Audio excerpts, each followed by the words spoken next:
Greetings and welcome back, everybody, to another session with Michael in Germany on The Science is the New Religion. Yes, Michael, we are on session 37, Greece part 6, medicine part 2, and I'm all ears.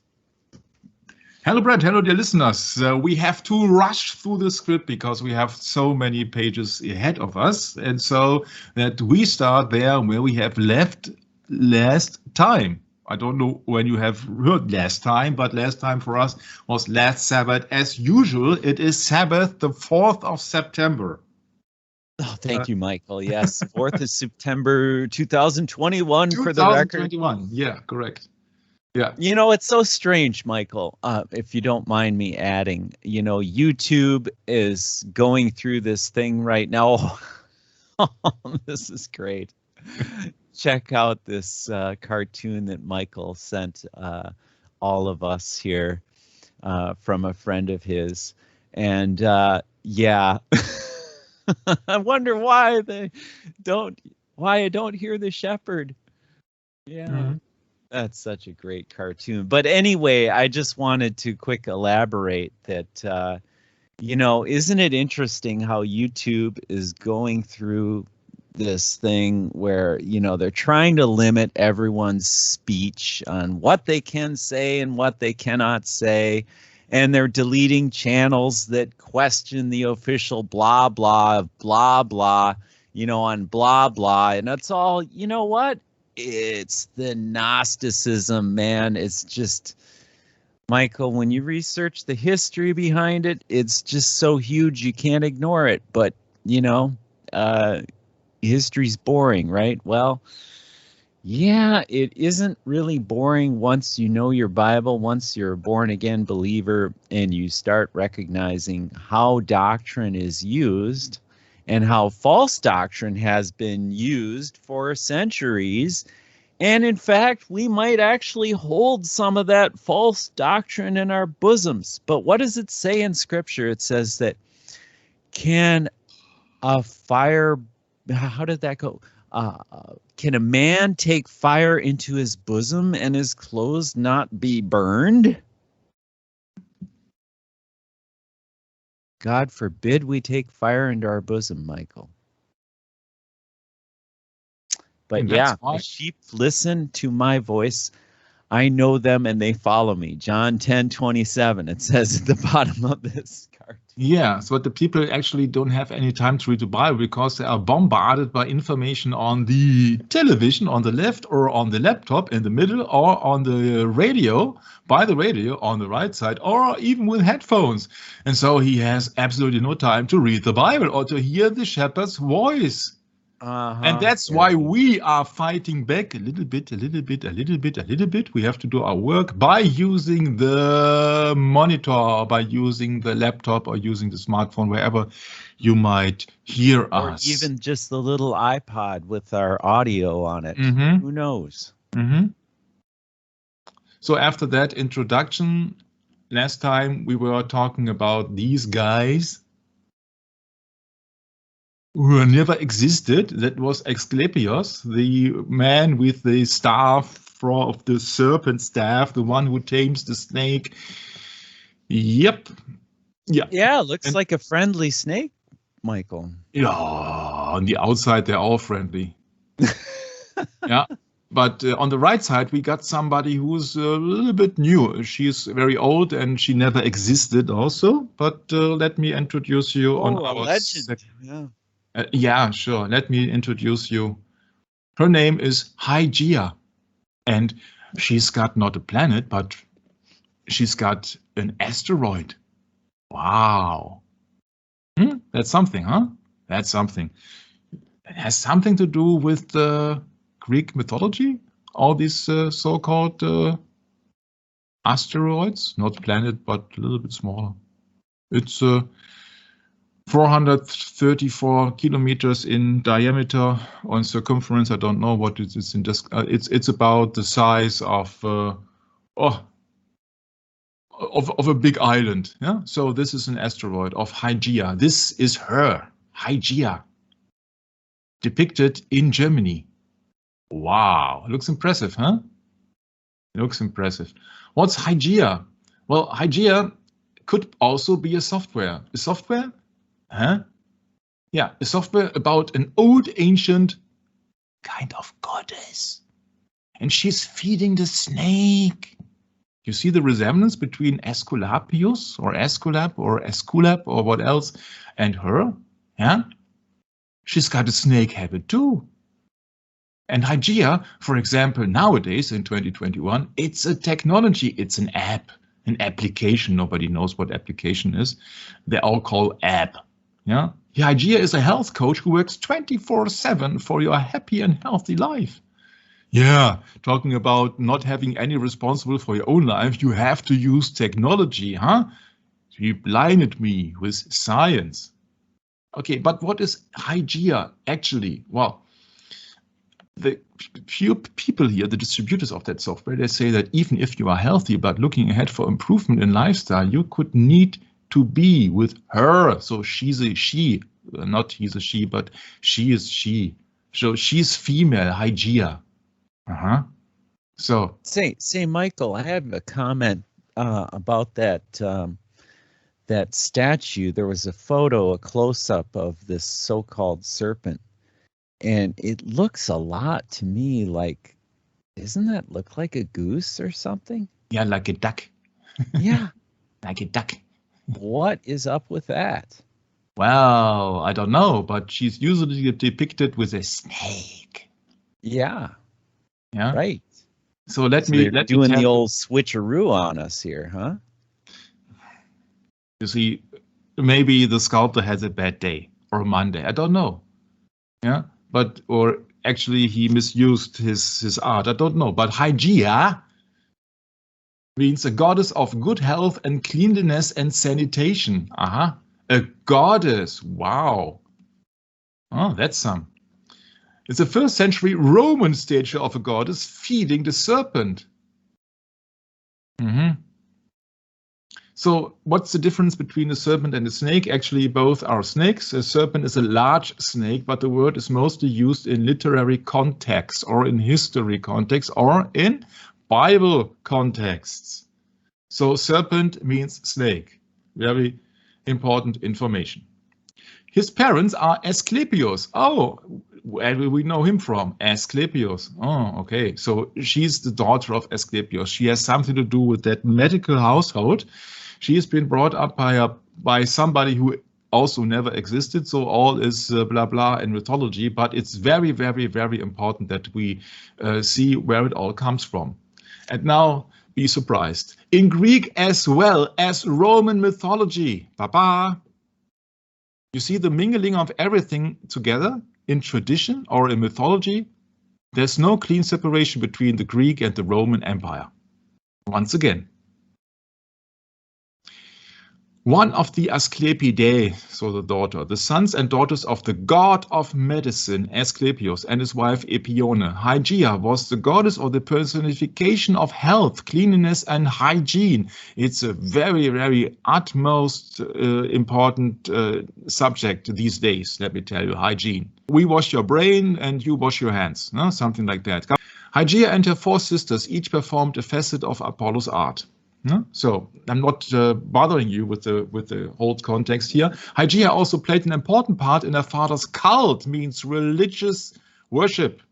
While her father was more directly associated with healing, she was associated with the prevention of sickness and the continuation of good health. Her name is the source for the word hygiene. And there you know where it all came from. Everything else which is bombarded on television, what you have to wash your hands, you have to keep safe, blah, blah, blah, comes all from the Greek mythology. And even that Greek mythology is all just fairy tales.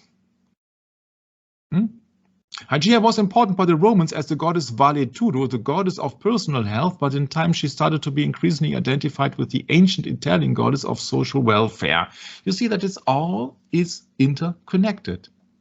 At Athens, so the capital of Greece, Hygiea was the subject of a local cult, so she was being worshipped too, from at least 7th century before Christ. So before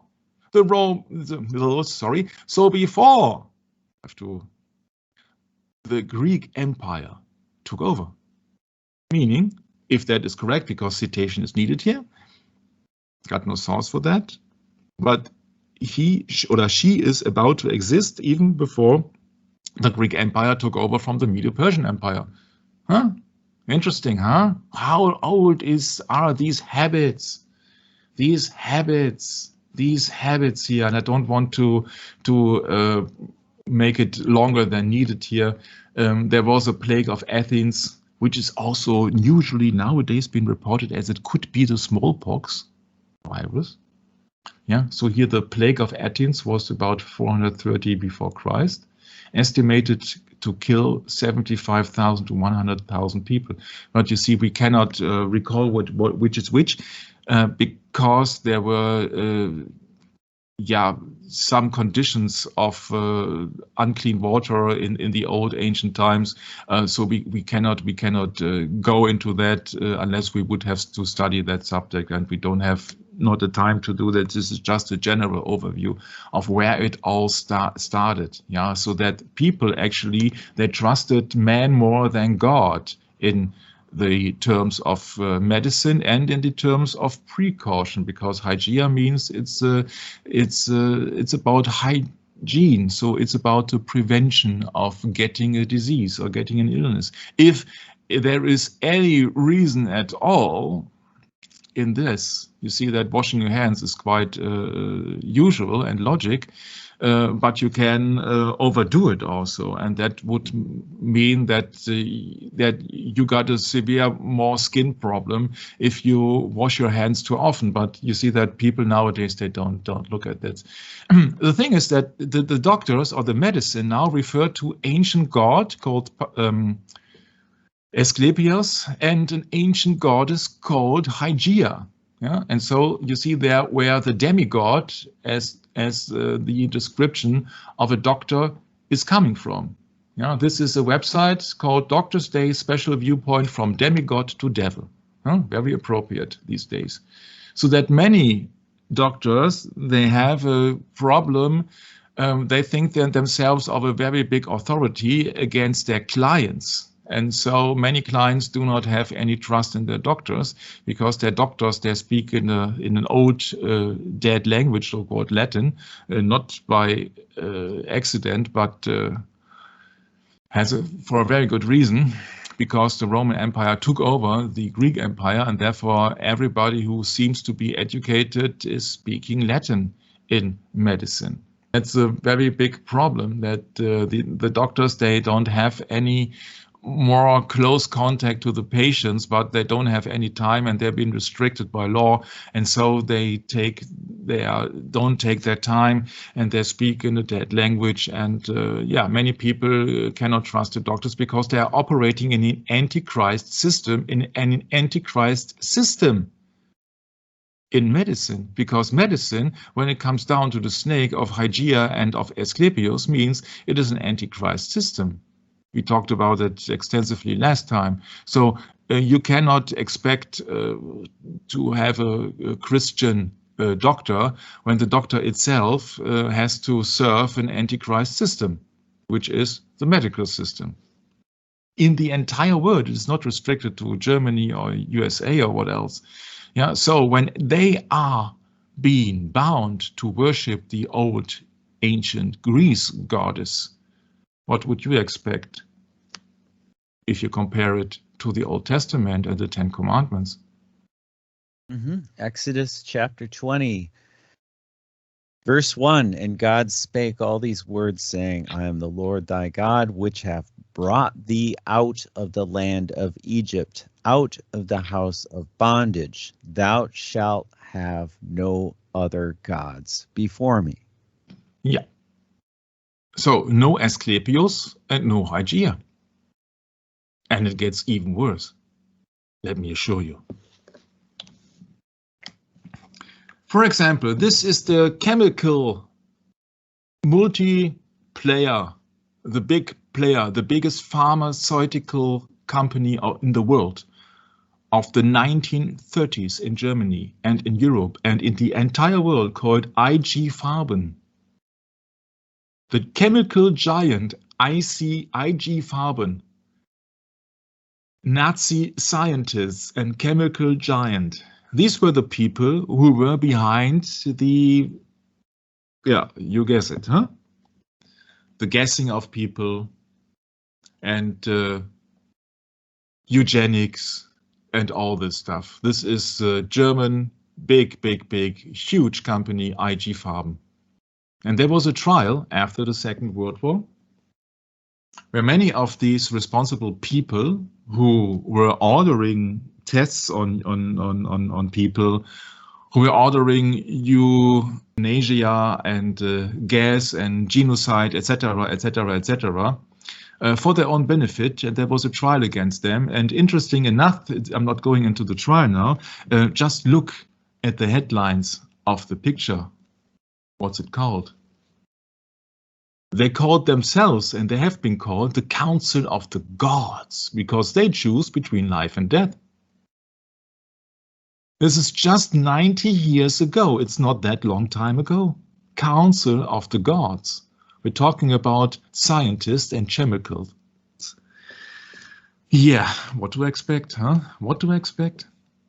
What to expect from the future when everything we are going into here is history? So it has happened. It has happened. Please allow me that I cannot go into this subject elaborately, because I'm German, and the thing that I want to point out is that they have been called the Council of the Gods. Ooh, Michael. Yeah. I think the Council of the Gods has transferred hands from Germany to the United States government. There were many scientists handed over by the Operation Paperclip. Yeah. There we go. Yeah, sure. There's our proof. Absolutely. Right there. Absolutely. Yeah. Need we say any more? You know, this is the thing, Michael, if you don't mind. I have a neighbor here, and, you know, I do love my neighbors myself. But, you know, when you think that somehow Donald Trump is going to be able to save this country, I got a problem with that. I got a big problem with that. And yeah, I mean, imagine if all our neighbors could just grasp the enormity of accepting the leadership of you know, the wickedest part of Nazi Germany into the United States, and having dealt with that for how many years now, Michael? 70 years? At least, yeah. How much it's evolved since then. And how much is forgotten. Ooh, how much people forget, yeah. So I you see that I don't want to cut you short, but please do. The thing is that I just wanted to express that these demigods called the doctors and this so-called Council of Gods with the scientists and chemicals from IG Farben, for example, this is just an example that it went down from history, from the Greeks to the modern times, that they see themselves as gods, Council of the Gods. And there is no distinction and there is no difference actually to the situation in 2021. No. And it all comes down to false idols and worshipping of pagan gods. This is the temple of Asclepius, the sanctuary in Epidaurus. The main holy site.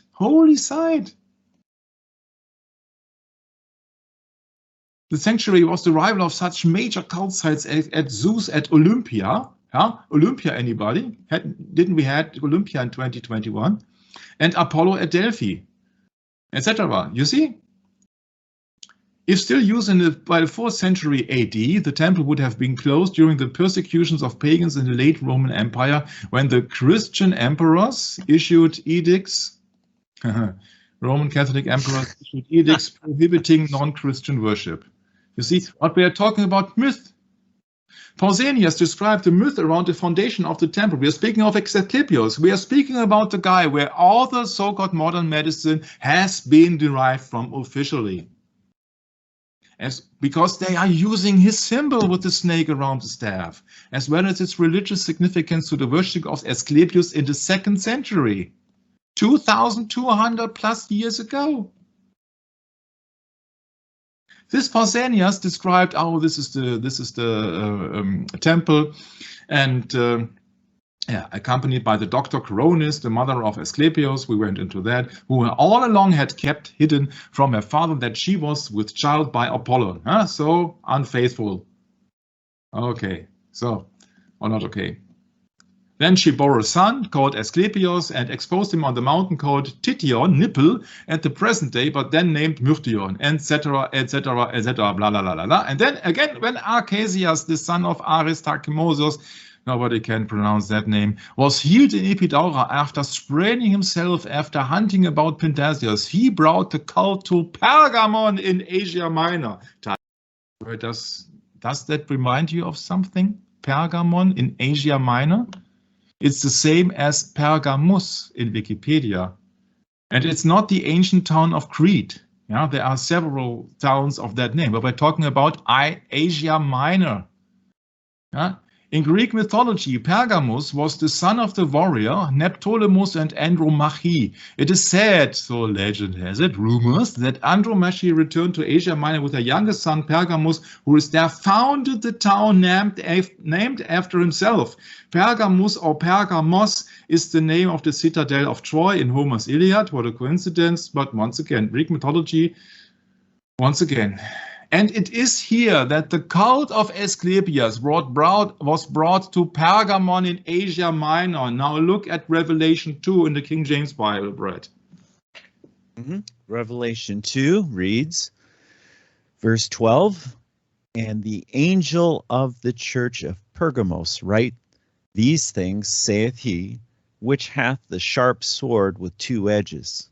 I know thy works, and I know where thou dwellest, even where Satan's seat is, and thou holdest fast my name, and hast not denied my faith, even in those days wherein Antipas was my faithful martyr, who was slain among you where Satan dwelleth.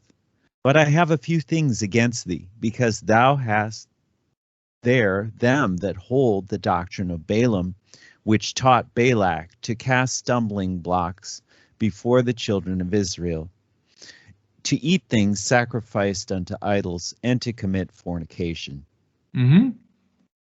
So I hope you get my train of thoughts here. When there was a cult of Asclepius, with the sanctuary of Asclepius, sacred to Asclepius, etc., etc., etc., etc. Yeah, and then the son of Aristachemosus was healed in Epidaura, so at the temple of Asclepius, after spraining himself and hunting about Pindasius. He brought the cult of Asclepius to Pergamon, which is the Pergamos in the King James Bible, Revelation 2, where Satan's seat is. Michael, I must say, alarm bell ringing. With what animal is Satan depicted on earth? It's a snake, it's a serpent once again. So I hope I made it absolutely clear that medicine is the worship, or the medicine of this world is the worship of pagan images and idols, which is even described here in the verse 14. Verse 14, eat things sacrificed unto idols, and to commit fornication, and even there Antipas, the faithful murderer, was slain, where Satan dwelled. How big and how obvious you like to have it.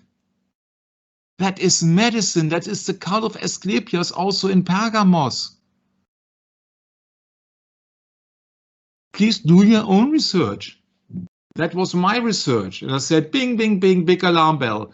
Yeah, because that's the same symbol. Yeah, Adam and Eve in paradise with the serpent. Yeah, so there you got the snake. And now you got the symbol of Asclepius, Also the Greek name, not the Latin name, but Asklepios. Yeah, yeah, you see the staff of Asklepios with the snake too. Here is the snake around the tree. There is the snake around the tree. Case solved, huh? So I could stop here with medicine because you know that everything which has been derived from there must be anti-Christian against the Bible, because they are playing with things, and not by accident pharmakeia means sorcery. It means sorcery because all the doctors, the medicine, are using and worshipping pagan images and idols in the form of Asclepius or in the form of Hygiea, etc., etc. And I can promise you, Brett and dear listeners, it gets even worse. What about 2021? Has nothing to do with Moses, I can tell. Has everything to do with Asclepius. Yeah, you see, the rod of Asclepius, not the rod of Moses.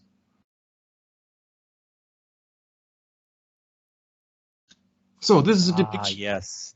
Yes, Michael, if you don't mind, just simple indoctrination is what this is.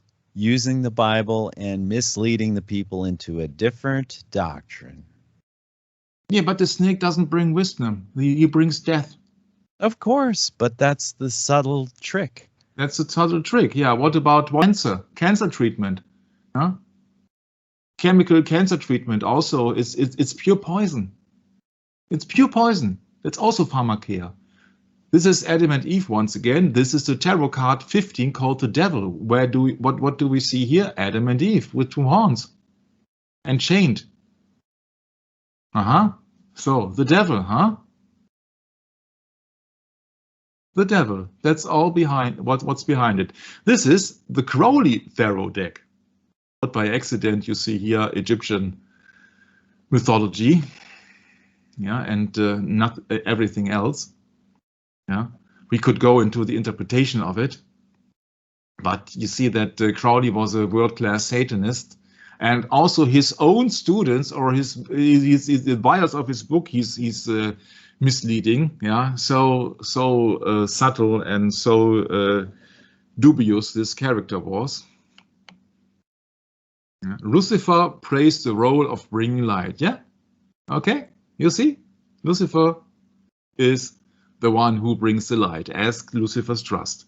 Yeah, they will say, oh, you have to meditate, spiritual exercises. Yeah, the background of the devil tarot card. Once again, it's all about third eye. It's all about Egyptian mythology. It's all about the devil. Yeah. By Crowley, the devil thought tarot shows the dark side of God, yeah, the dark side of moon, huh? The dark side of God, the soul that created the world. Represented by a black crow or male goat with horns. Yeah, which God? Huh? The God of this world? Not the Almighty God. Scapegoat, collective darkness. You see that it's all mixed up between psychology and occultism. The God of light and the God of death. You see, you got doctrine here. You will be tossed around and turned around, and that's the promise of the serpent. Once again, I think we know that from memory, Brett. Yeah, ye shall not surely die. That's what medicine always says. Oh yeah, we can prolong the life. Oh yeah, men want to be like gods, huh? He shall be as gods. That's a promise of the serpent which he cannot fulfill because he's not in the position to do so. You believe a serpent rather than God? You find that intelligent to listen to a serpent instead of an almighty God? My. You see, I'm quoting Crowley here, and you see it's always the same doctrine. It's always doctrine. Yeah, you got a Ureo snake, and always it's a snake, and a Kundalini, the power of the snakes. Yeah, you see, it's always the Kundalini is an ancient Indian, Tibetan kind form of worship of the snake, which is the snake should be, you see here in the spine. Yeah, you see that it's all the same. And we have also two snakes with it. If there are two snakes, then you got a caduceus. That's the same with the medical corpse. Yeah, but that is a Hermes staff. We're talking about what else than Greek mythology once again. My. Yeah. You see, I could get in every little details, but you see that sometimes it's so easy. Yeah, but people are too busy. Yeah. If you say them the outcome or the solution of it, yes, no, thanks, I got no time. I have to study medicine. I have to study this. I have to read that book. I have to read that book. But they don't read the Bible because they are too busy watching television, smartphone, laptop. Oh yeah, Michael, if you don't mind me making a comment, this is great. This reminded me of a while back, when Jörg Listmann was doing that reading of Rulers of Evil, and I just thought to myself, oh yeah, you know what I got to do is go and talk to some young people that are going to college, and tell them all about this, yeah, right. They would look at me like I am absolutely I can't say the phrase on here. It's just not appropriate. You get the point. I'm pretty sure people can fill in the blanks there. I have accompanied a friend of mine who was about to die in the hospital. I visited him several times about 3 years ago, and he had cancer in the last stadium. And he got chemical treatment twice. And after the second treatment, he was so ill that they had to use morphium. So what it's about drugs. And only the learned people, so the doctors, the educated ones, they are administered and they're allowed to get to order drugs. But still, they are drugs. It's pure poison. But as long as they are administered by a doctor, it's legally. The Greek definition, pharmakeia, means sorcery and drugs. Okay, let's move on. The New Testament Greek word translated sorcery is pharmakeia, which is the source of our English word pharmacy. Sorcery is an attempt to bypass God's wisdom and power and give glory to Satan instead. God has no tolerance for sorcery. Malachi also speaks of God's judgment on those involved in sorcery, and I won't tell this sentence because I haven't looked it up. But once again, this is the coming age, and here you see a caduceus. Here you see the same symbol, or nearly identical symbol, as the staff, which is the medical corps of the United States Army using. So a snake once again. We're talking about Satanism here, no doubt about it. That's a Baphomet statue. And we didn't know that hell had good health care. And so you can look it up on yourself. Yeah, but it's always the same. Everybody who's making the point that medicine will help you, well, it helps at least the doctor and the industry, because they are making money big time. It's all about the love of the money. For the love of money is the root of all evil. That's the first one. For the material thing, not for the spiritual realm. In the spiritual arena, on a spiritual approach, you see, it's the work of Satan, deluding and blinding the minds of people by fear. It's a fear mongering. Yeah. So these Pausanias, who also was talking about the temple of Aesculape and Pergamos, was counted a bath of Asclepius and a sanctuary of the gods called Bountiful. He made also a temple to Hygiea, Asclepius, and Apollon. This is the sun god. The last two surnamed Aegyptios, Egyptian. You see, everything will be mingled around. Greco-Egyptian, like the Greco-Egyptian magical papyri, or the Roman Greco, because the god of Hygiea is the same in Greek as in Rome. Yeah? The temple had major religious importance in the cult of Asclepius. Sorry that I cut it short, but we are very limited amount of time to go into such big things. We could do several sessions about it, but you see, this is science, the new religion. This is not a pure medical session here. Just I gave you some hints, and if you are interested in that subject, I promise there will be much more about medicine coming in when we are going into the Middle Ages and the recent times, just to have some words, to have some sources where you could look after, and you see the biblical reference of Pergamos, and you see where it comes down to the Garden of Eden, etc., etc. Yeah. So from there on, you are educated enough, and I think you are old and hopefully wise enough to make your own conclusions. I think that what's really important is that you discover things for yourself. You don't listen to every word I say, because I could be wrong too. But do your own research. And I have researched, and I came up to the conclusion that all our total health system has been has the foundation on these old pagan beliefs, and it is also before the Greek Empire took over. We learned about the 7th century, and I could assure you that it goes much back.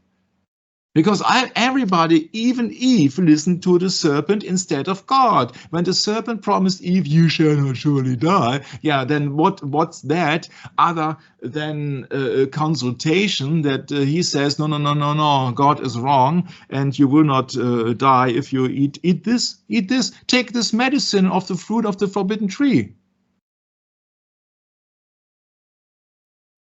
Okay. If you think I'm far-fetched, then yeah, you can judge yourself. You can read so many things.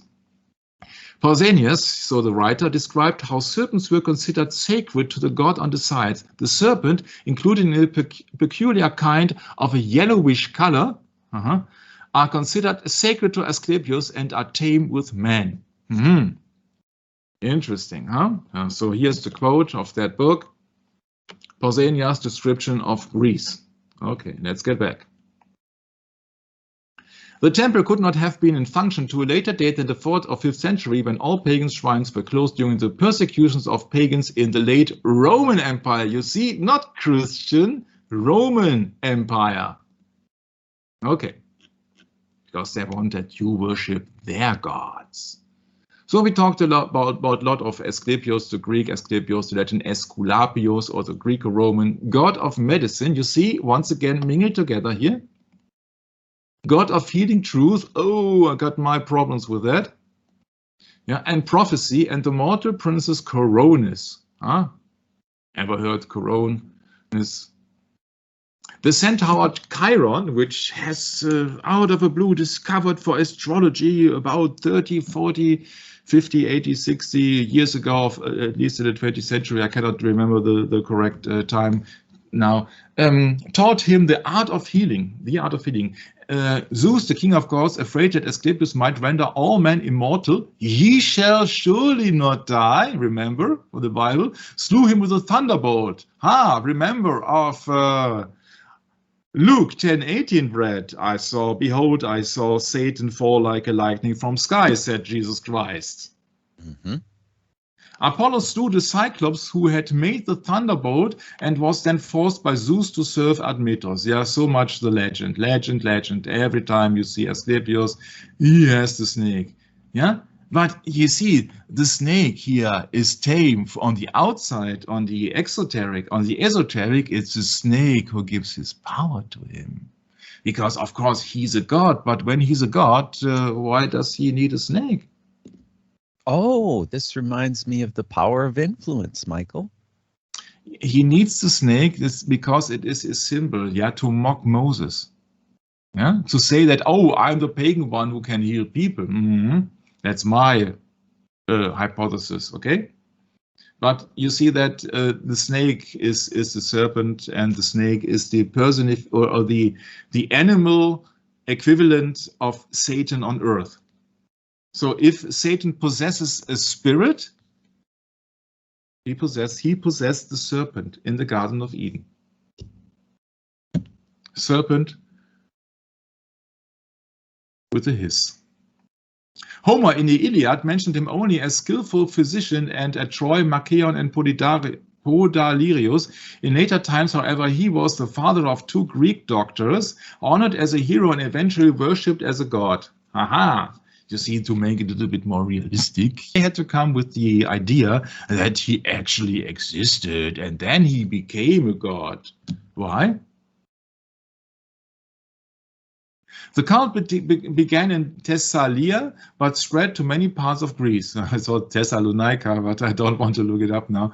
Because it was supposed that Asclepius effected cures of the sick in dreams, the practice of sleeping in his temple in Epidaurus in South Greece became common. In 293 before Christ, his cult spread to Rome, where he was worshipped as Asclepius. Yeah, it's the same thing. It's the same.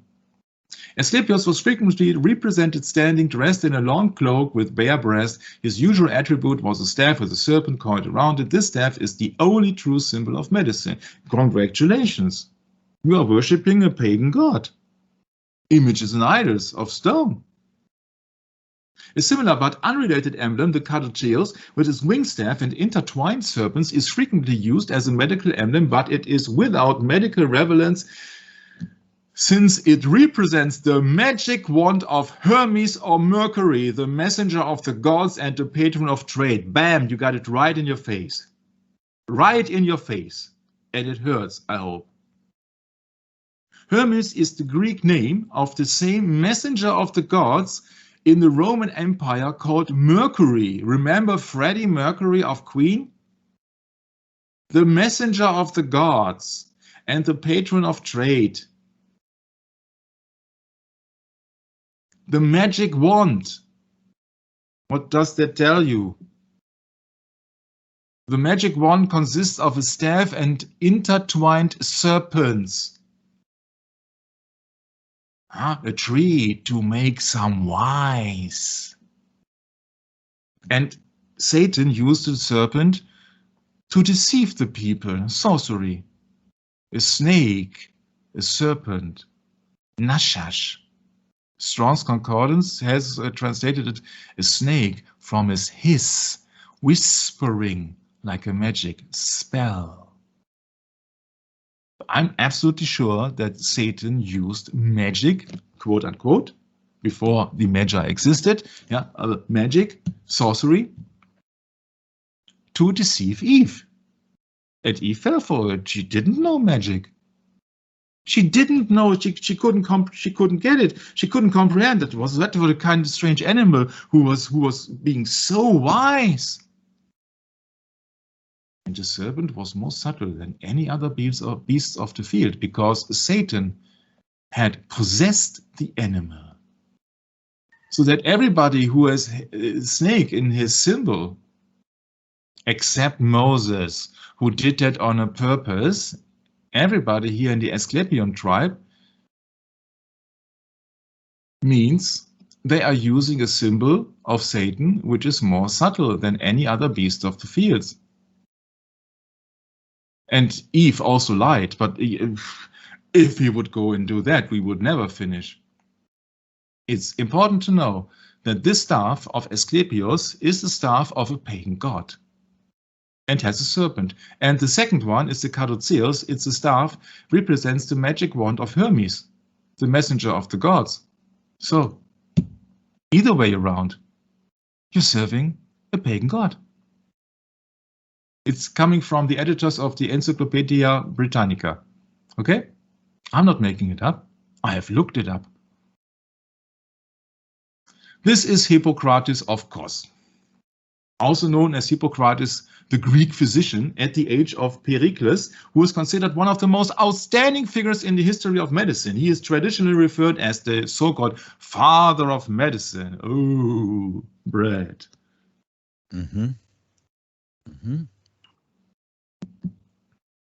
Matthew 23, verse 9. And call no man your father upon the earth, for one is your Father which is in heaven. Yeah, so much for tradition. Thank you. In recognition of his last contributions to the field, such as the use of prognosis and clinical observation, the systematical categorization of diseases, or the formulation of humoral theory, the Hippocratic school of medicine revolutionized ancient Greek medicine, establishing it as a discipline distinct from the other fields with which it had traditionally been associated, theory and philosophy, thus establishing medicine as a profession. However, the achievements of the writers of the corpus, the practitioners of Hippocratic medicine, and the actions of Hippocrates himself were often conflated. Thus, very little is known, rumor has it, legend, about what Hippocrates actually thought, wrote, and did. Once again, there is no proof. Hippocrates is commonly portrayed as the paragon of the ancient physician and credited with coining the Hippocratic Oath, which is still relevant and in use today. He is also credited with greatly advancing the systematic study of clinical medicine, summing up the medical knowledge of previous schools, and prescribing practices for physicians through the Hippocratic corpus and other works. What do we know about the Hippocratic Oath, which is still relevant and in use today? Matthew 5, verse 32 says, "But I say unto you, that whosoever shall put away his wife, saving for the cause of fornication, causeth her to commit adultery. And whosoever shall marry her that is divorced, committeth adultery." That's a tough one, Michael. "Again, ye have heard that it hath been said by them of old time, Thou shalt not forswear thyself, but shalt perform unto the Lord thine oaths. But I say unto you, swear not at all, neither by heaven, for it is God's throne, nor by the earth, for it is his footstool, neither by Jerusalem, for it is the city of the great King. Neither shalt thou swear by thy head, because thou canst not make one hair white or black. Yeah, so what is left of medicine? You're worshipping pagan gods, Asclepius, Hygiea, or you are swearing a Hippocratic oath to a person who most likely has never existed, and you are not about to swear to anybody if you are a Christian. So what does that leave? The medical system is absolutely anti-Christian. So what do you expect? That they want your best, that they love you, they won't protect you, and they will heal you? You should run. Mm-hmm. The Hippocratic Oath is absolutely against the Bible. So what do you expect from your medical doctor? To understand you in your Christian faith? To be a servant of Jesus Christ? Hippocratic Oath, which is still relevant and in use today. Yeah? So you see that all the so-called facts about Hippocrates, Serrano said, Hippocrates was probably, Plato suggests several different accounts of his death exist. He died probably in Larissa at the age of 83 or 85 or 90. So some say he lived to be well over 100. Useless. Useless. Useless. Some say it's the same with Socrates. Or similar. Man. Hippocrates is credited with being the first person to believe that diseases were caused naturally, not because of superstition and gods. Hippocrates was credited by the disciples of Pythagoras of allying philosophy and medicine. He separated the discipline of medicine from religion. Ha ha ha. Yeah. You think he did that, huh? He did that by using a Hippocratic oath. And medicine today is still using the Aesculap staff and the Caduceus. Yeah, I don't believe anything about it. Anything about it. Hippocrates did work with many convictions that were based on what is now known to be incorrect anatomy and physiology, such as humorism. Huh. So, now known to be incorrect. But what was it here? The Hippocratic Oath is still relevant and in use today. Huh. Great. But we found that many of his convictions were incorrect. Huh. So we don't care. Huh? As long as we can swear. You see, I'm getting not sick of it, but you see, I don't see the point. If you don't see the point, if you see the point, then I got the point that I don't need any point, so that I will skip that. Yeah, Michael, it's what can we say? Pathetic? Yeah. Hippocratic medicine was humble and passive. The therapeutic approach was based on, quote, the healing power of nature. According to this doctrine. In Latin. Yeah, in Latin, yeah. Laugh. I can't help but laugh. Yeah. According to this doctrine, the body contains within itself the power of rebalance the four humors and heal itself. Yeah, so what do you need doctors for? And why do the people swear? Why do they swear? Yeah, so it's just Wikipedia here, so you can look it up for yourself. Legends, huh? Would you like to have another legend? Okay. The Travels of Sir John Mandeville reports incorrectly, once again, that Hippocrates was the ruler of the islands of Kos and Lagos, and recounts a legend about Hippocrates' daughter. She was transformed into a 100-foot-long dragon by the goddess Diana, and that's when I was falling flat on my face. Yeah. What a coincidence! There could be no other animal than snakes and dragons, huh? My. What legend and rumors had it. But the statue of Hippocrates is still in front of the main medical school in Brisbane. That is, as far as I know, in Australia.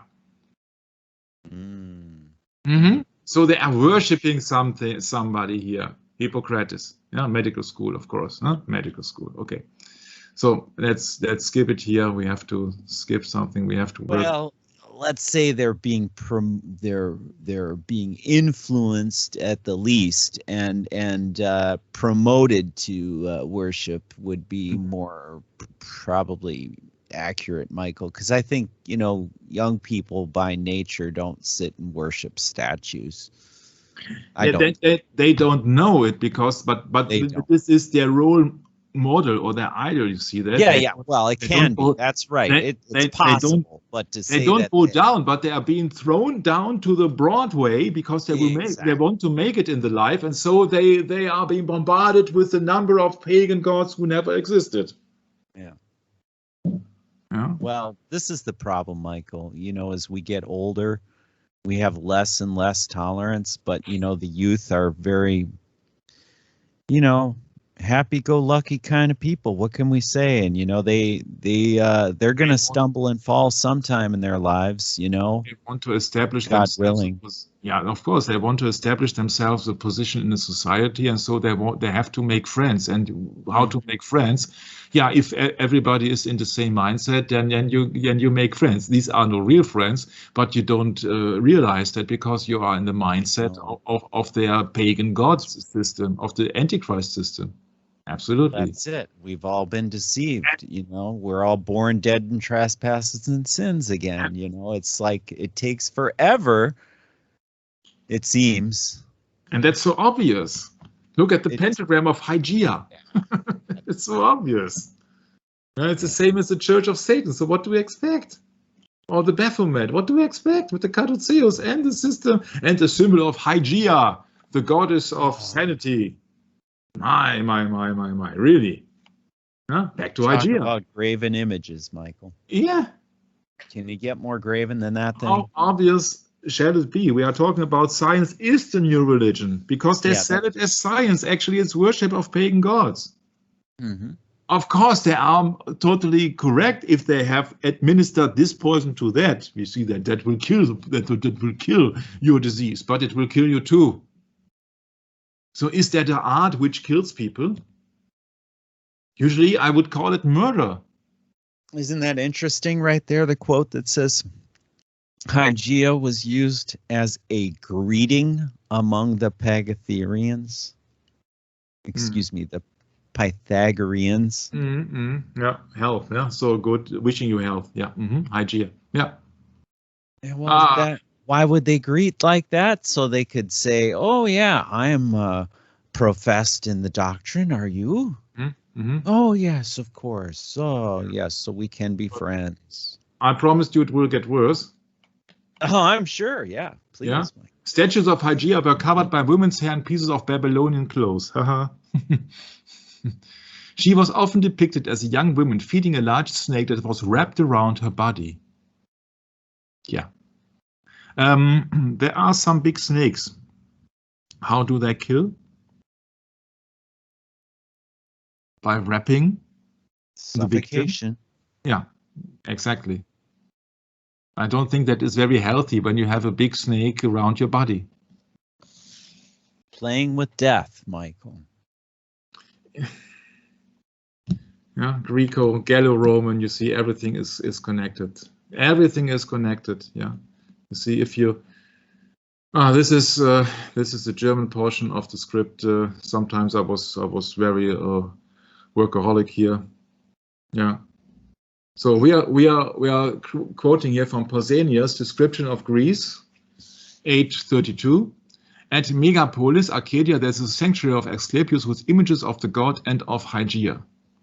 So the Hippocratic Oath is an oath of, I know that it is twisted here in the script, not twisted by the serpent, but because I had to copy it somewhere. So we are switching back and forth between Hygeia and Hippocrates. I beg you for some understanding that it takes so much time to do the scripts. So the Hippocratic Oath is an oath of ethics historically taken by physicians. Nowadays, in Latin, it would mean doctor. We have sorted that out in the last session. It is one of the most widely known of Greek medical texts. In its original form, it requires a new physician to swear by a number of, you see that here? Healing gods. Wow, how Christian is that? To uphold specific ethical standards. The oath is the earliest expression of medical ethics in the Western world, establishing several principles of medical ethics, etc., etc., etc., etc., etc.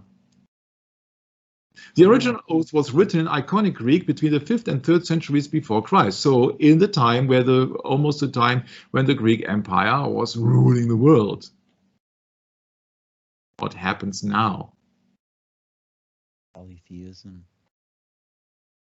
Although it is traditionally attributed to the Greek doctor Hippocrates and it is usually included in the Hippocratic corpus, which means body, most modern scholars do not regard it as having been written by Hippocrates himself. Oh, how can that be when it is named the Hippocratic Oath?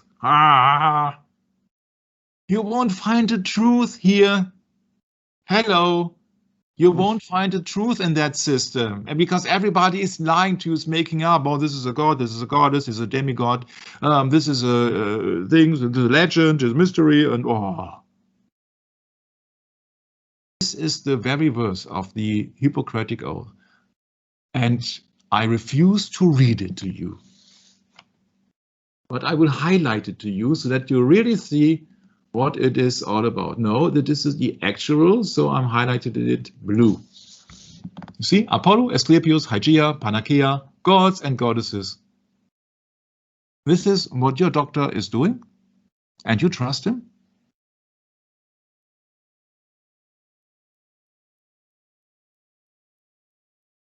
Doesn't that concern you a bit?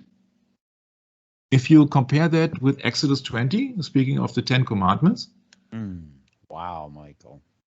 Very revealing. Very, very revealing. Exodus 20, verse 1 reads, "And God spake all these words, saying, I am the Lord thy God, which have brought thee out of the land of Egypt, out of the house of bondage. Thou shalt have no other gods before me. Thou shalt not make unto thee any graven image, or any likeness of anything that is in heaven above, or that is in the earth beneath, or that is in the water under the earth. Thou shalt not bow down thyself to them, nor serve them. For I, the Lord thy God, am a jealous God, visiting the iniquity of the fathers upon the children, unto the third and fourth generation of them that hate me. Yeah, I cannot make it more clearer than this.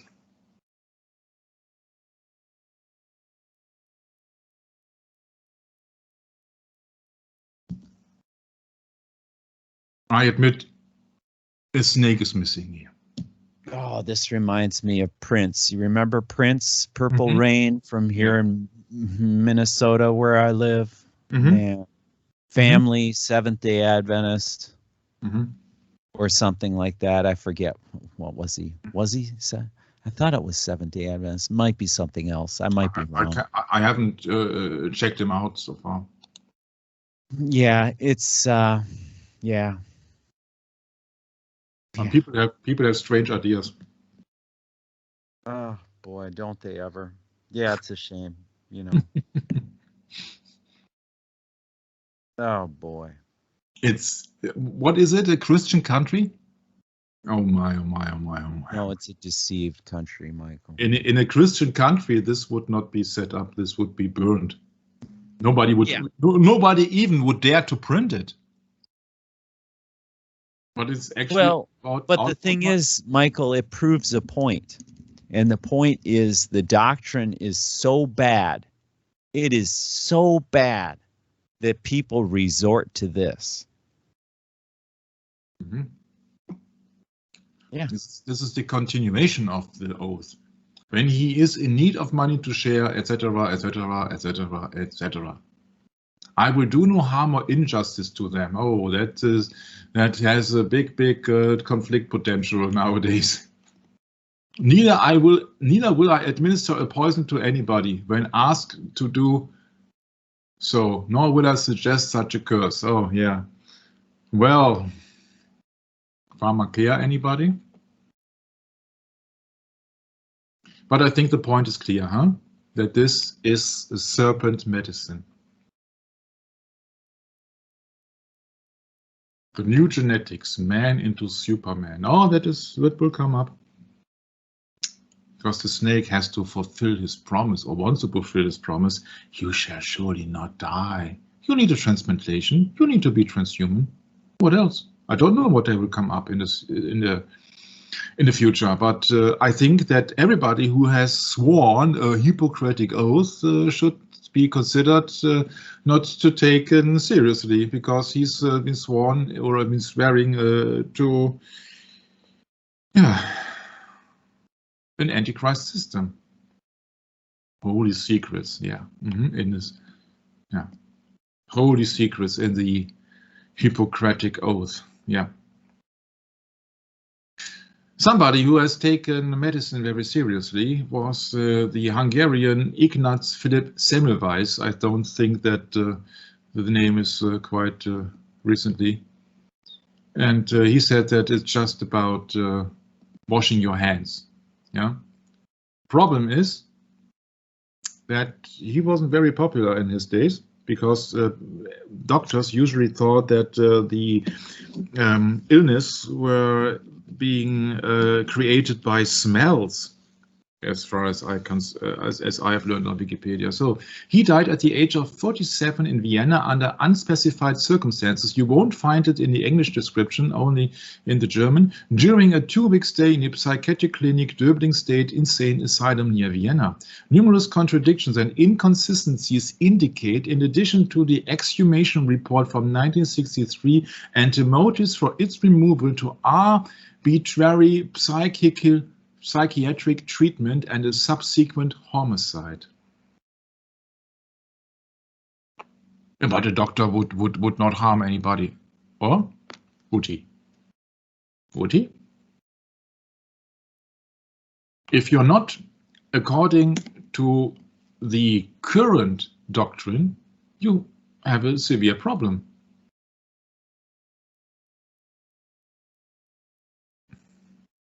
He was severely beaten by several guards, secured in a straitjacket and confined to a darkened cell. Apart from the straitjacket, treatments at the mental institution included dowsing with cold water and administering castor oil and laxative. He died after 2 weeks on August 13, 1865, age 47, from a gangrenous wound due to an infection on his right hand, which might have been caused by the struggle. The autopsy gave the cause of death as pneumonia, blood poisoning. Been talking about in this book here, Carter, childbed fever. Yeah, there you got it. I take this very seriously.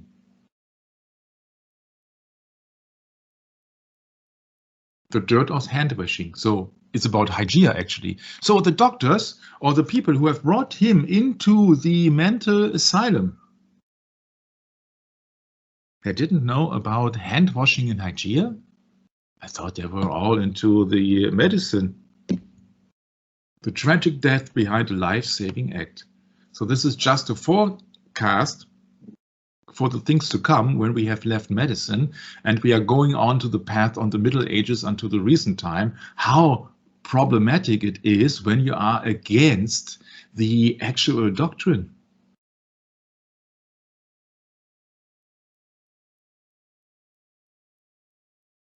The legacy of Dr. Semmelweis.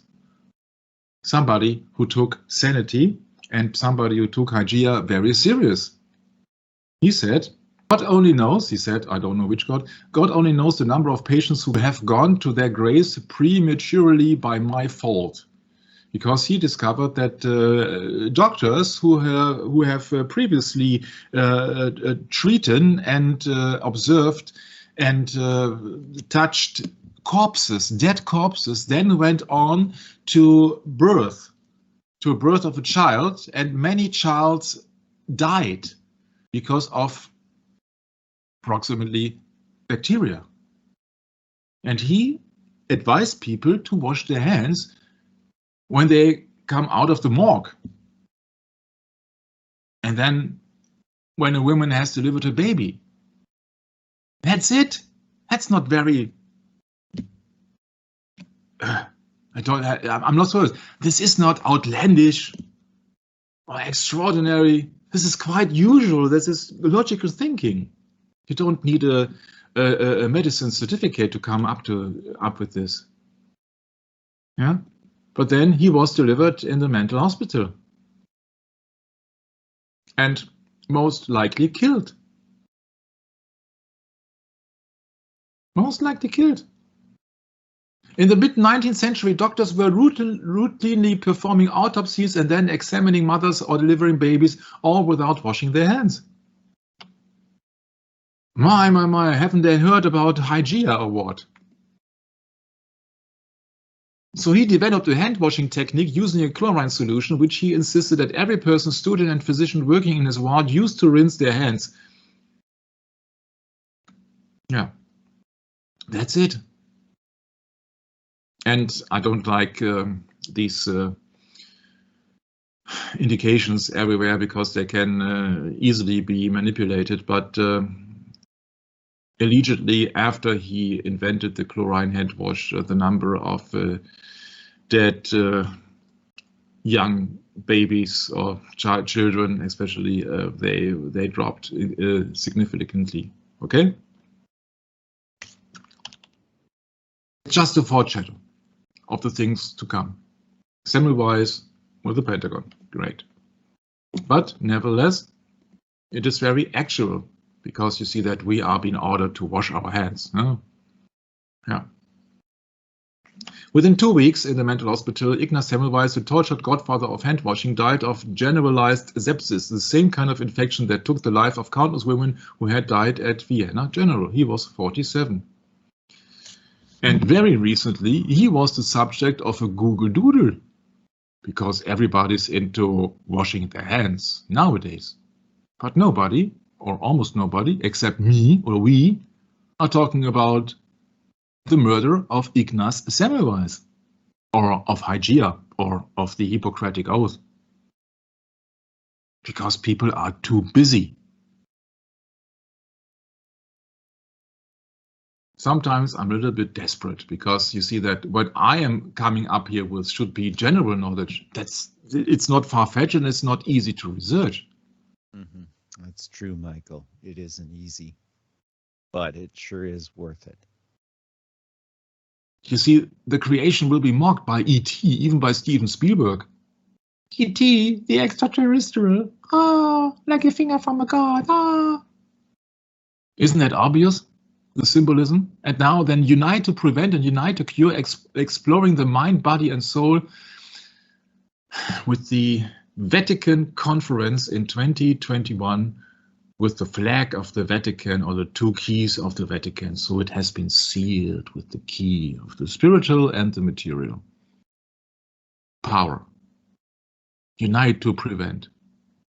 Yeah, so the Vatican says that God needs a glove.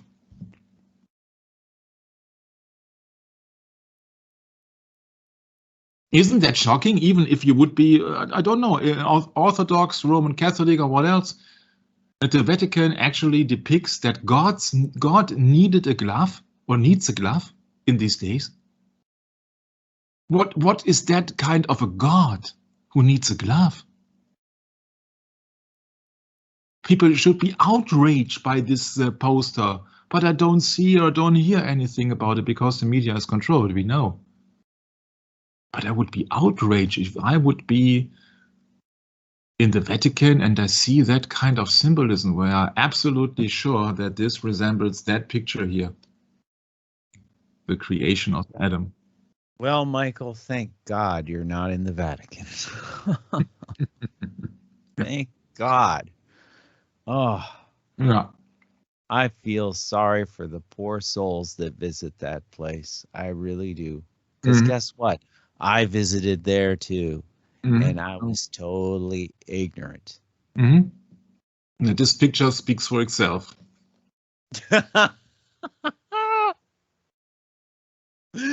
Oh, this is great. I needed many hours for the script this week. This is great. Need we say any more? Need we say any more? One picture tells it all. My parents are hurting my immune system. My. Honey, if your parents weren't there in the first case, you would never have existed.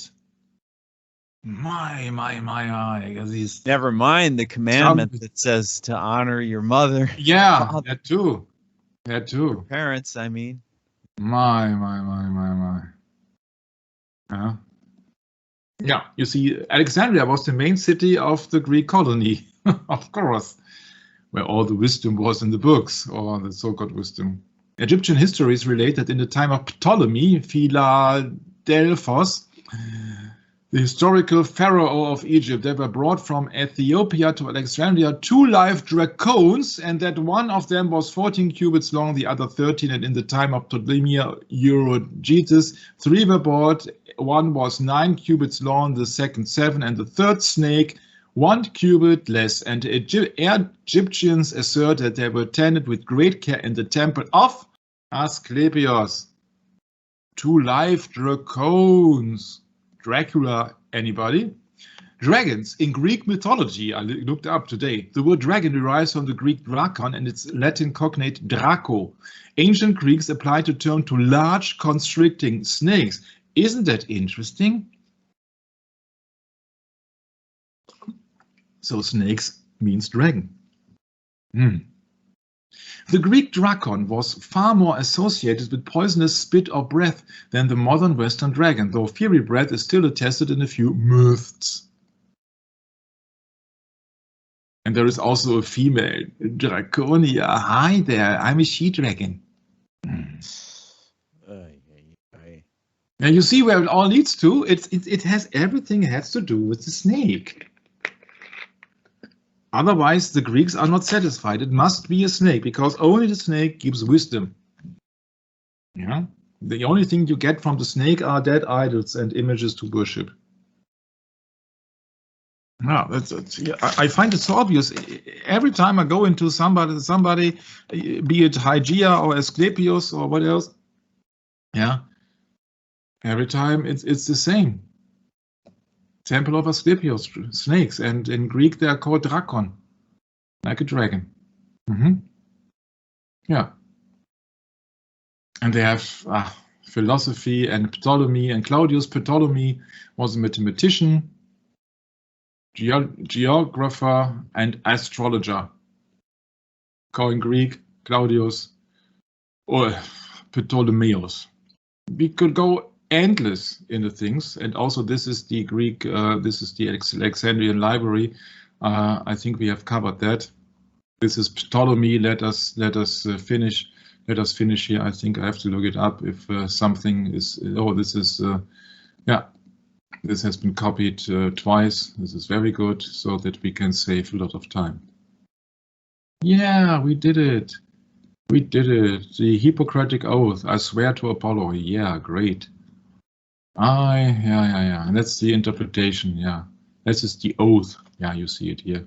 A Greek manuscript, 12th century Greek manuscript. So 1,800 plus years old, or 900. The physician mentions the obligation to keep the holy things of medicine within the medical community, not to divulge secrets. Wow.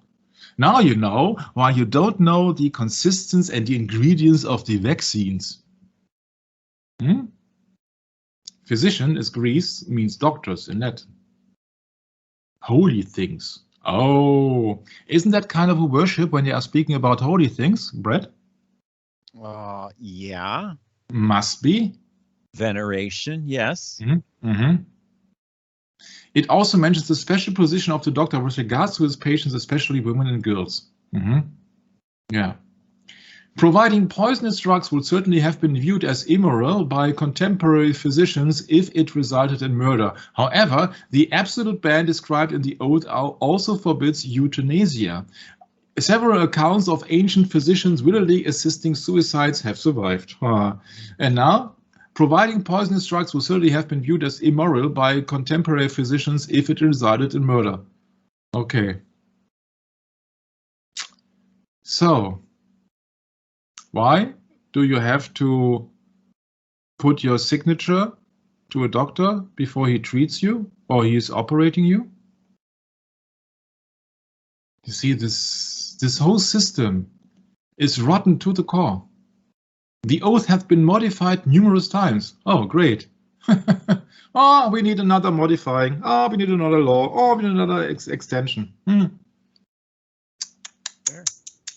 In Germany, during the Third Reich, speaking of the Council of the Gods from IG Farben, medical students did not take the Hippocratic Oath, although they knew the ethic of nil nocere, which means do no harm. But they don't care. If you know something, then it's okay, but it doesn't say that you follow the guidelines. In 1960s, the Hippocratic Oath was changed to require utmost respect for human life from its beginning, meaning that abortion is okay. So I would read it.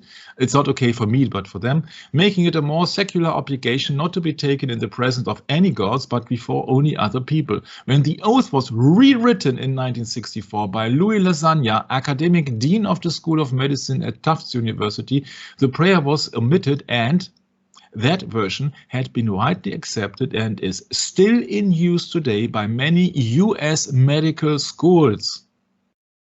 Mr. Lasagna. Yeah. You ever have lasagna? Hungry? American physician and professor of medicine known for his revision of the Hippocratic Oath. Harvard Medical School. Oh, veritas. Oh. Yeah, truth. Truth from the, what, beast? Yeah, and then he joined the faculty of Johns Hopkins University, where he established... Oh, we don't know that place. No. Where he established the first ever clinical pharmacology coat department. of arms, Michael. Yeah. Yeah, he taught medicine and pharmacology. He taught pharmacy. He taught pharmacare. He taught pharmacare at Johns Hopkins until 1970. Yeah, that is his. You see, Lasagna. No, sorry, Lasagna. I'm really sorry. Lasagna taught medicine and pharmacare at Johns Hopkins until 1970. Yeah, that makes him the absolute authority when it comes down to the Hippocratic Oath. Speaking of poison. Wow. This oath in the 1964 Louis Lasagna version, it says, I swear to fulfill to the best of my ability and judgment this covenant. Oh, I said, no, this is a worship once again. Man. Whose covenant? Yeah, Excuse me? Yeah. Wasn't it God Almighty that makes covenant with men? Oh, that was so long ago. People don't remember, Brad. Oh. He said, I swear to fulfill. I will respect the hard-won scientific knowledge, gnosis, gains of those physicians, doctors, means, in whose steps I walk, and gladly share such gnosis as is mine with those who are to follow. I will remember that there is art to medicine as well as science. You see, science. Science is a new religion because there is a covenant and there is an oath.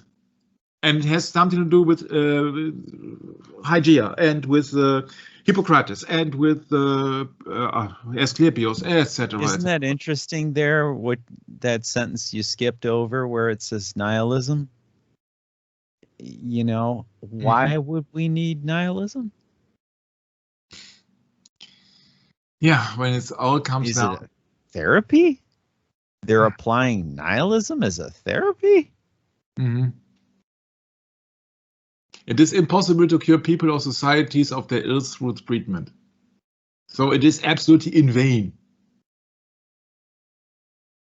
Maybe, I don't know, maybe it is just about placebos or so, I don't know, I'm not... in medicine, it was connected to the idea that many curses do more harm than good. And that one should instead encourage the body to heal itself. Yeah, we talked about that before. So the doctor in that case might give you a placebo. So that you think that, so that would you see that you're catching me unaware, you see. Yeah. Well, no, it's just that we know what nihilism is, but therapeutic nihilism is just such a odd term. Yeah, people expect that the doctor can help them and will treat them and will cure them. So if the doctor cannot help you, but he doesn't want to lose his authority. I get it now. You're being nihilistic to the Hippocratic Oath. That's what it means. Because you're giving a placebo, you're not giving the poison. It doesn't show the term placebo here in the Wikipedia. No, but the way you explain it, Michael, that's all. That was my first thought. I don't know if it's true or not either, but hey, this seems to make sense. But yeah, you see, because a heretic is a heretic. Are you going to worship Christ and Christ alone? Then everyone that doesn't do that is a heretic to Christ, right? This is a very interesting sentence here. You see that in his book Medical Nemesis, Illich claimed that the great increase in life expectancy and public health experienced in his era was due to improved nutrition and sanitation rather than innovation in drugs and medicines. Brett, that's a bomb here. That's a bomb. That would mean, we can modify it here. In his book Medical Nemesis, I have to look up when Illich lived. When does this man lived here? Illich. Come on, this is. Go to the top. It will say. Ivan Illich. Okay, so it's 1830s. Yeah, we get it now. Wait, am I right? 1926 to 2003, a Roman Catholic priest, theologian, philosopher, and social critic. Illich. Oh, okay. I see. Okay, so sorry, this was wrong. This is Ivan Illich. That's the man. Here. Okay. Ivan Illich here. So he's not a doctor. He's a priest and a theologian and a philosopher. So he said a very interesting quote, dear listeners. Please give me that time. Ivan Illich was there it is. In his book Medical Nemesis, Ivan Illich claimed that the great increase in life expectancy and public health experienced in his era, so the 20th century, was due to improved nutrition and sanitation rather than innovation in drugs and medicines, including vaccines.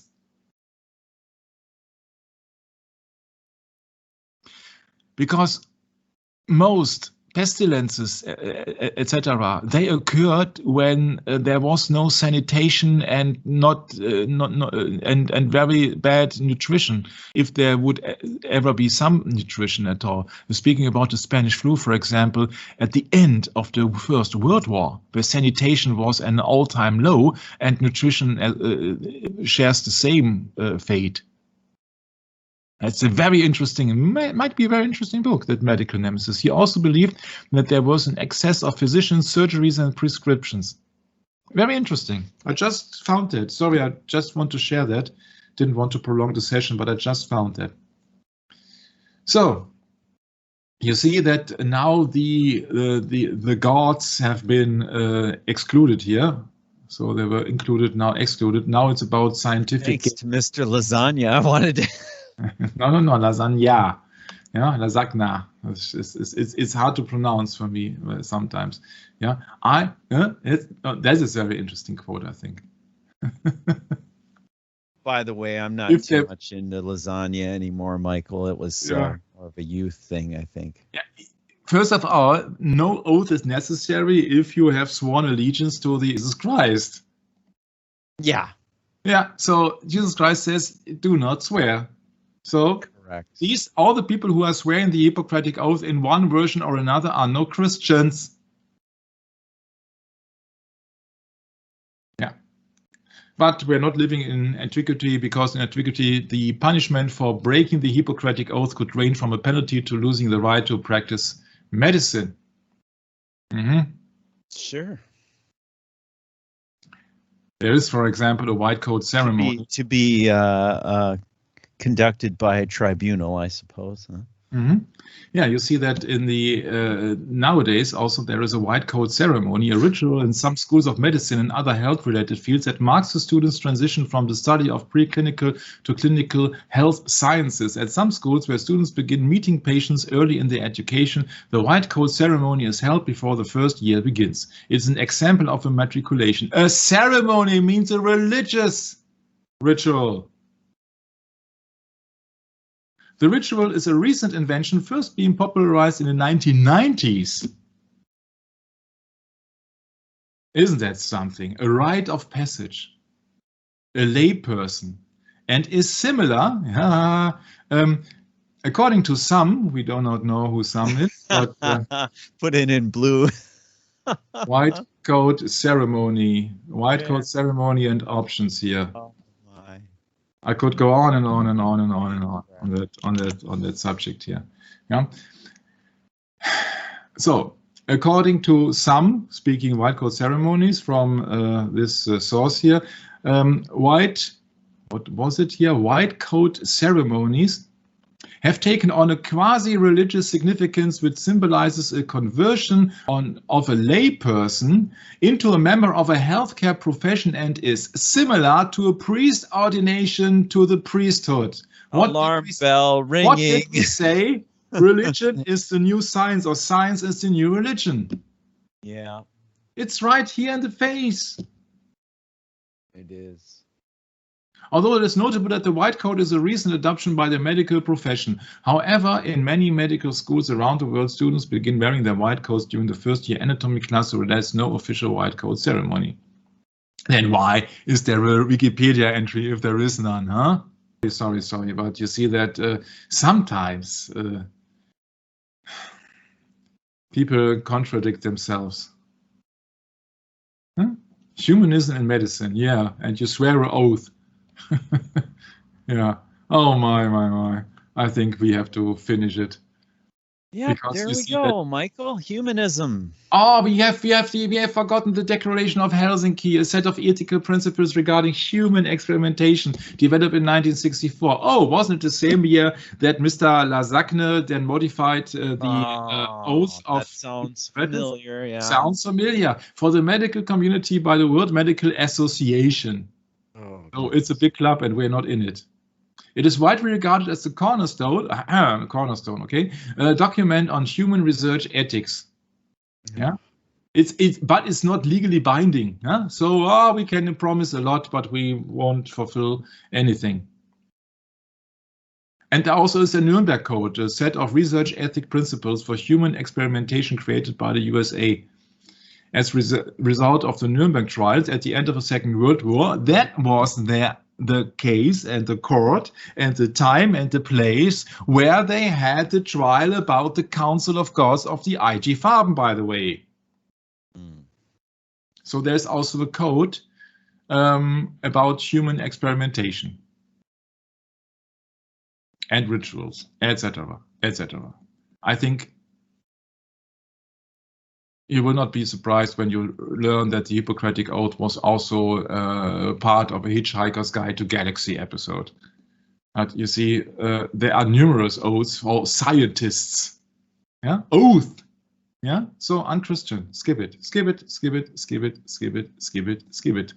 Yeah, serving a lot of time because everything is science. Science forces a call. So please, Brad, close it down by that Bible verse. Ah, yes. 1 Timothy chapter 6, verse 20. O Timothy, keep that which is committed to thy trust, avoiding profane and vain babblings and oppositions of science, falsely so called.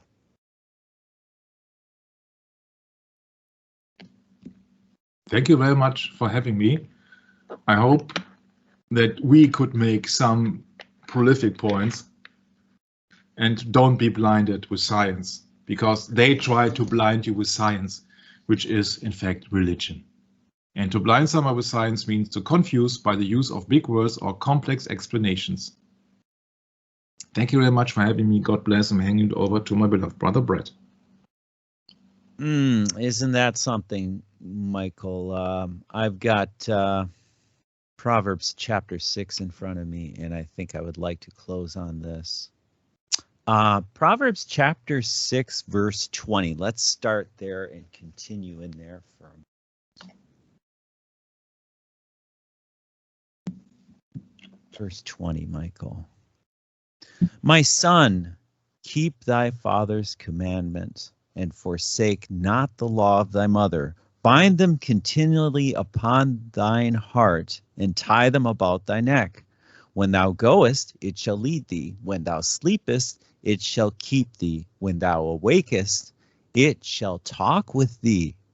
For the commandment is a lamp, and the law is light, and reproofs of instruction are the way of life, to keep thee from the evil woman, from the flattery of the tongue of a strange woman. Lust not after her beauty in thine heart, neither let her take thee with her eyelids. For by means of a whorish woman, a man is brought to a piece of bread. What would that mean, Michael? And the adulteress will hunt for the precious life. Can a man take fire in his bosom and his clothes not be burned? Can one go upon hot coals and his feet not be burned? So he that goeth into his neighbor's wife, whosoever toucheth her shall not be innocent. Men do not despise a thief if he steal to satisfy his soul when he is hungry, but if he be found, he shall restore sevenfold, and he shall give the substance of his house. But whoso committeth adultery with a woman lacketh understanding. He that doeth it destroyeth his own soul. A wound and dishonor shall he get, and his reproach shall not be wiped away. For jealousy is the rage of a man. Therefore he will not spare in the day of vengeance. He will not regard any ransom, neither will he rest content, though thou givest many gifts. And that is the warning we are given in the book of Proverbs about many different principles about adultery, which is directly related with fornication. Because when you're young, if you fornicated, then you just go right into your adulthood and you commit adultery.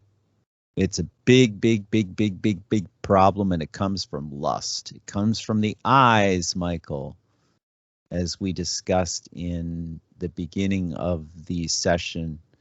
with the whorish woman and with idolatry and all that. So, yeah, Michael, we got a lot of lessons to learn, and they're not very nice and they're not very easy. But if we don't learn them, then we go to our grave, as it says, dead in trespasses and sins.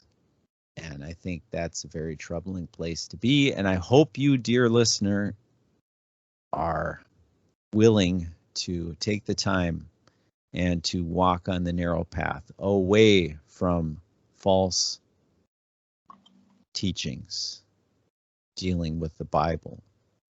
And we'll catch up with you next time. God bless and Maranatha.